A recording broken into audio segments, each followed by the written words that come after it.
No, I don't have anything on either of the looms at the moment, which does mean that the big chunky one is finished. I'll show you that in a second. So I do have a plan. Plan's a strong word. I do have a vague idea of something that I might like to attempt.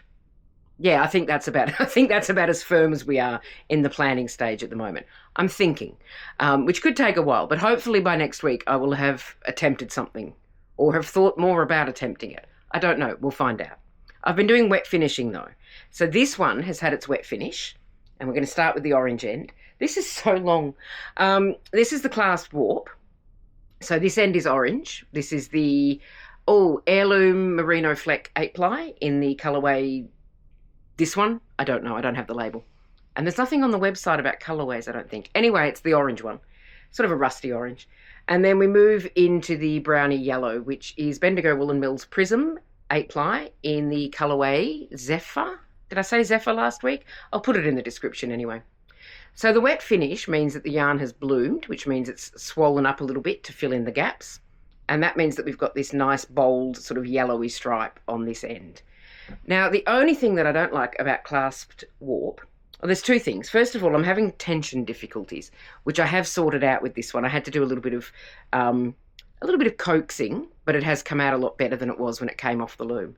And I've also pressed it. So just to be fancy, I've pressed this one. The only thing I don't really love about them is the double fringe, which I'm going to hold up very smoothly. There we go. So I do my fringes, but I complain the whole time. And with a clasped warp, you get a double fringe because it's double threaded. So you might be able to see. I don't know what this camera is going to show you, but I'm hoping it'll show you something useful. You might be able to see that in the warp there, it's 2 strands, and then the weft is 1 strand. So that means you have twice as much fringe to do something with. And I complained the whole time.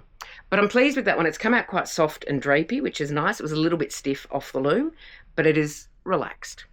Now, the other one that I had from last week that needed a wet finish was the little short one, which is a clasped weft, because apparently I'm into doing clasps at the moment.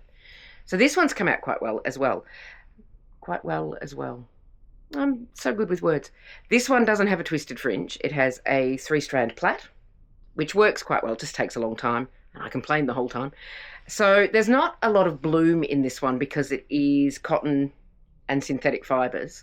The fluff has fluffed significantly. Like, that is much fluffier than it was last week. Stop me if I get technical with my fluffy fluffs. Now, there has been a little bit of shrinkage, which means that that purple stripe you can see and the green stripe there along the tops, there's only one top. The purple stripe along the top there is a little bit more obvious now that it's had a wet finish, which is often the way.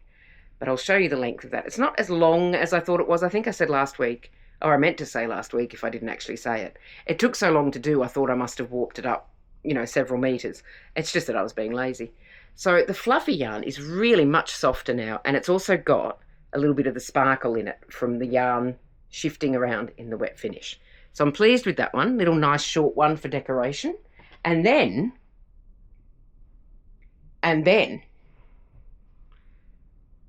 the red chunky one. This was ridiculous to weave. I'm going to show you. It's not only off the loom, it's had its wet finish, and it's showing up so well. There we go. So I warped this up. It's actually brighter on the camera than it is in reality. It's a little bit more toned, not a lot more toned down, but it is a little bit more toned down. So I'm going to show you the length. It is much the same, the whole length. I've done a plaited fringe on that one as well, 3-strand plait, but I've done quite chunky plaits because this, I don't know if you've noticed, quite a chunky yarn. So I warped this up thinking that I had warped up miles too long because I thought, well, I'll just see. Am I in shot? Yes. I'll just see how far I can get with a couple of balls of this chunky yarn, and then I'll have a sort of baseline for how long I can warp up next time. What you're looking at is one ball, and then I got to the end of the warp. Well, I didn't actually. I had about maybe that much more I could have woven, but it wasn't worth it to me to open a second ball of the yarn to weave that much, so I didn't bother. This is one ball. I'm just going to remind you, you start at this end, and then I go all the way over here with it. Hi. And we go over here. This is one ball. I don't know how long it is because I haven't measured it. I also haven't mentioned it, but I haven't measured it. But it is longer than 170 centimetres. So that's, to that point, is 170 centimetres, and then we've got this at the end as well. So about 2 metres, I think. That is long. So I have another ball of the red, as well as the yellow and the... I'm going to show you the yellow, in case you missed these fabulous yarns. So one of these did all that, which is good to know. And it does mean that I can warp up longer for the next one, should I fancy it, if I want to do a really long yellow scarf, which I think would be fun. Maybe with a pink warp. I don't know. I'll think about it. So, yeah, this is how it's wet finish. It's soft. And also the ends, my little sensible line at the end. Can you see that? No, if I go that way? Maybe. So that was quite an open weave when I was doing it, but that has closed up nicely. That's just my little sensible band because I like how it looks, and it's easier to hem stitch. I love this thing. It's ridiculous. It's so fluffy. Look how thick. Look how thick that is. Big, squishy, thick scarf. So I'm pleased at how far one ball goes, and I will think of what to do with the yellow, and I've also got some ochre, and I've got another ball of the red. So I'll have a think. Now, moving away from yarn briefly, I'm going to show you Bertie Bird.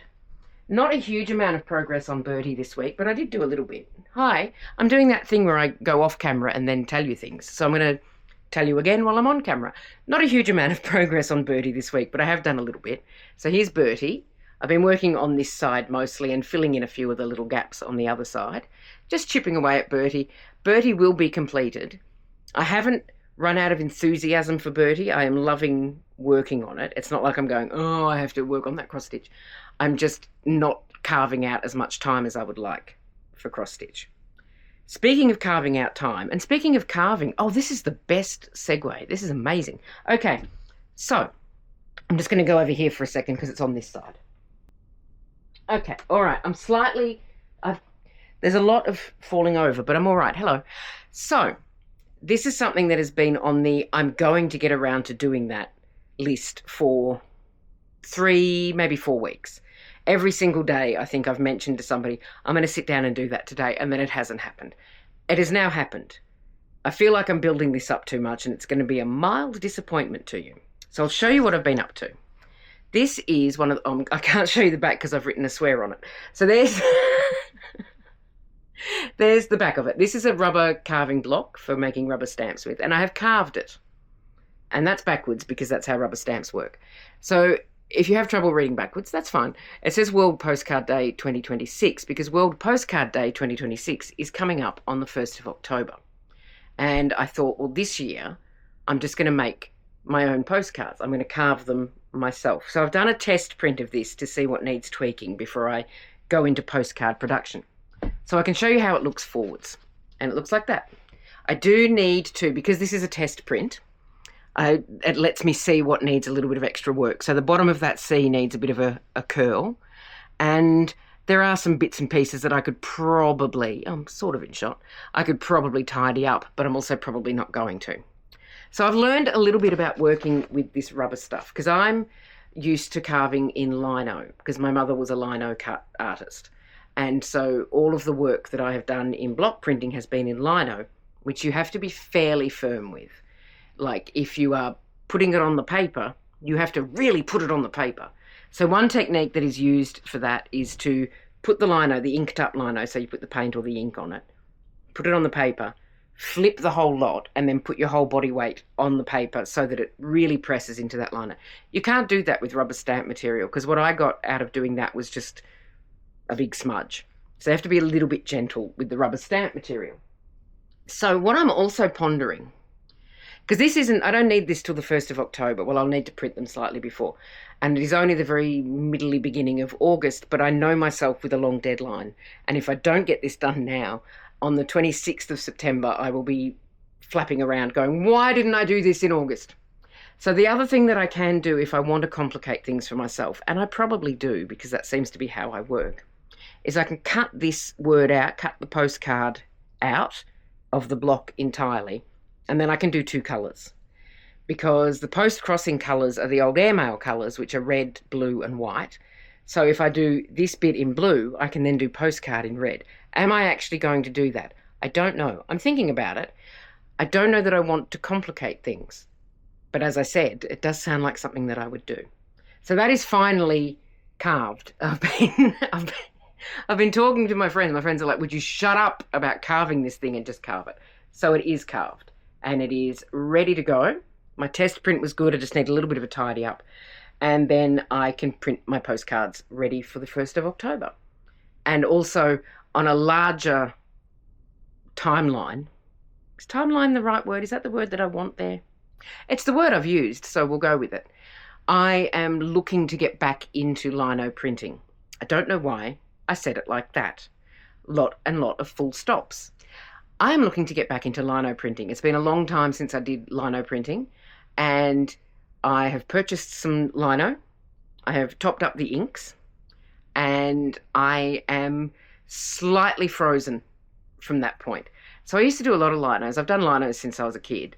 And then I had a big pause where I didn't do any linos. And I'm just I want to get back into it. My mother was a lino artist. She was an artist in general. She did sketches and all sorts, but her preferred medium was block printing or lino cuts.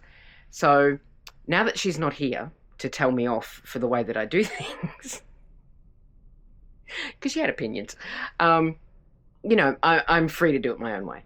So we'll see how that goes. I'm getting my eye back in and my hand back in with this. And I've got some more of these rubber blocks that I can play with as well. Much easier to carve than lino, but a little bit harder to print, I find. Anyway, that's a problem for future me. That's all I have for you this week.